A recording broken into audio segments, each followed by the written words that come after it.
La conflictiva historia del petróleo comenzó con una particularidad geológica.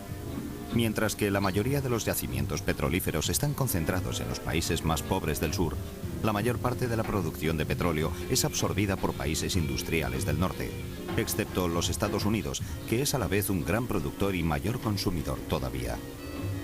La historia del petróleo se aceleró tras el final de la Segunda Guerra Mundial. En los países ricos se disparó el consumo del petróleo y los americanos fueron los primeros en reaccionar a la amenaza de una posible escasez. Yo diría que durante los 20 próximos años, más o menos, es probable que lleguemos al nivel máximo de producción de petróleo.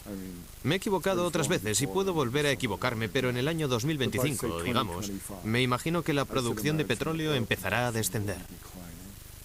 En la década de 1920, 7 grandes empresas, 5 americanas, una inglesa y una holandesa, llamadas las 7 hermanas, empezaron a dominar la economía mundial del petróleo. Su dominio duró mucho tiempo. Se hicieron poderosas gracias al ingenio de un pionero, Henry Ford, y su legendario modelo T, que disparó la industria automovilística y la civilización ya en el año 1908. La necesidad de combustible se multiplicó por 10, creando una auténtica fiebre de oro negro en los países del sur. Las prospecciones adoptaron forma de campañas coloniales y las 7 hermanas compitieron ferozmente entre ellas para conquistar nuevos territorios. Los líderes de los países prospectados, incapaces de calcular la riqueza de sus yacimientos, confiados, firmaron contratos de concesión redactados por las grandes empresas en Londres y en Nueva York.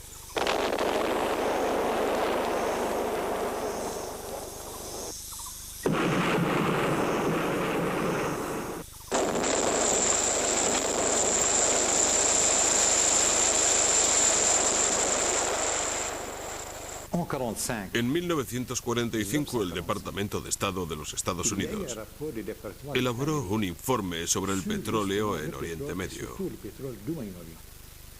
En ese momento, las compañías petrolíferas empezaron a darse cuenta de que Oriente Medio era muy rico en petróleo. Hasta ahora, los Estados Unidos y Rusia habían sido los únicos grandes productores de petróleo. Y aquel informe del Departamento de Estado decía en su conclusión que el control del petróleo de Oriente Medio era una prodigiosa fuente de poder político y económico. Es una cita. Eso no ha cambiado desde entonces. En 1945, exactamente, tuvo lugar una famosa reunión entre el presidente Roosevelt, que acababa de regresar de Yalta, y el rey Abdel Saud, que fundó el Reino de Arabia Saudita. Durante esa histórica reunión, ambos países sellaron este famoso pacto: petróleo a cambio de seguridad. Los estadounidenses les dijeron a los sauditas: escuchad, concedednos acceso preferente al petróleo saudita y a cambio os proporcionamos seguridad contra los peligros internos y externos. Las primeras premisas de una paradójica alianza entre uno de los países feudales más arcaicos de la época y la democracia más poderosa y más moderna habían aparecido 12 años antes, en 1933. Ibn Saud acaba de federar a varias tribus nómadas y belicosas para crear el Reino de Arabia Saudita.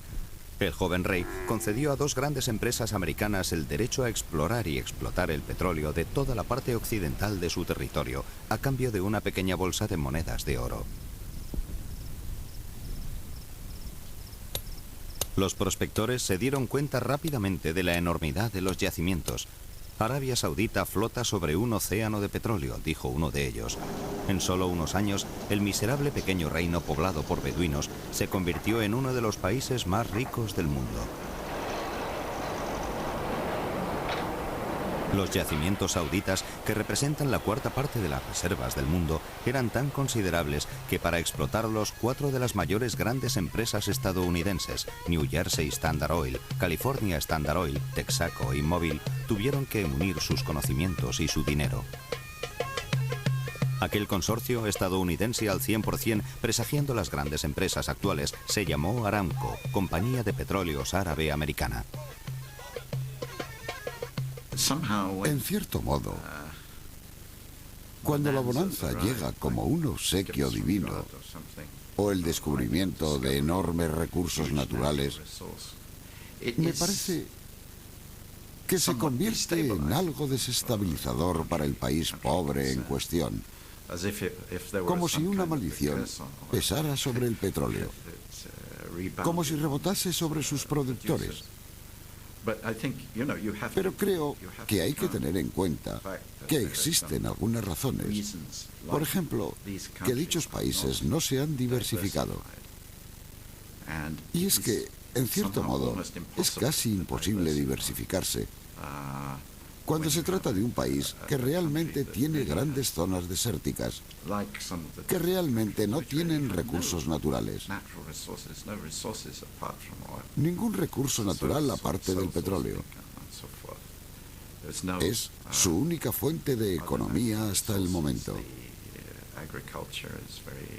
No hay otros recursos naturales. La agricultura es muy limitada. La diversificación existente es en realidad producto de la industria petrolífera, productos petroquímicos y demás. Se puede emplear un número limitado de ellos. Algunos lo han hecho con bastante frecuencia. Arabia Saudita y otros países. Pero cuando se trata de la diversificación total de una economía natural, es muy difícil.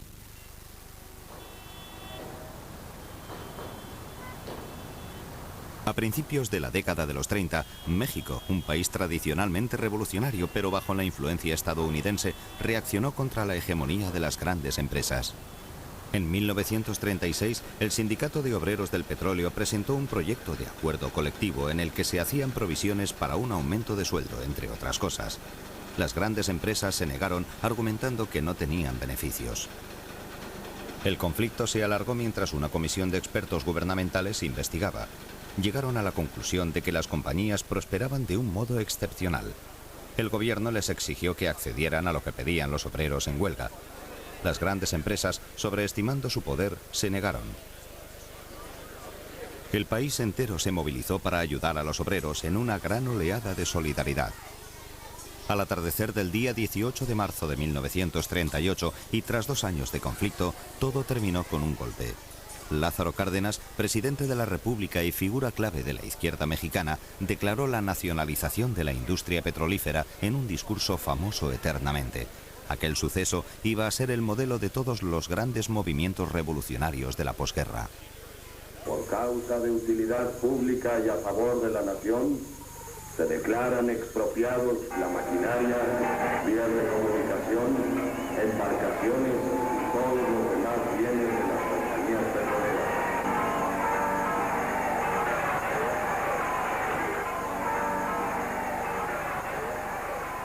En 1951, 13 años después de lo de México, Irán también se atrevió a nacionalizar el petróleo. Las circunstancias parecían favorables, ya que el país desafiaba la autoridad del Shah. Era demasiado joven, no tenía experiencia y además se había comprometido con los aliados que le habían ayudado a subir al trono. En realidad, eran los británicos quienes secretamente tenían todo el poder político y económico a través de la todopoderosa Compañía Anglo-Iraní de Petróleos. El Shah fue derrocado por el doctor Mossadegh, un orador excepcional que lideraba el movimiento nacionalista de la oposición. Mossadegh se convirtió en el jefe del nuevo gobierno. Su primer acto político fue exigir la nacionalización de la venerable Compañía Anglo-Iraní de Petróleos, lo que fue un verdadero desaire para la Inglaterra imperialista de la época. Por desgracia, su toma del poder, que no había sido bien preparada, se convirtió en una catástrofe. Londres tomó represalias y organizó un boicot total al petróleo iraní, considerado subversivo. Llevó la economía del país a la ruina. Aprovechándose de la situación, los servicios secretos ingleses, apoyados por la CIA, urdieron un golpe de Estado para derrocar a Mossadegh. Ocurrió 2 años después, en 1953. El Shah regresó del exilio y el orden fue restaurado. Sin embargo, Inglaterra se salvó por los pelos y fue una amarga lección para los países productores de petróleo del sur. Y más todavía, ahora que los árabes empezaban a despertarse de su largo sueño.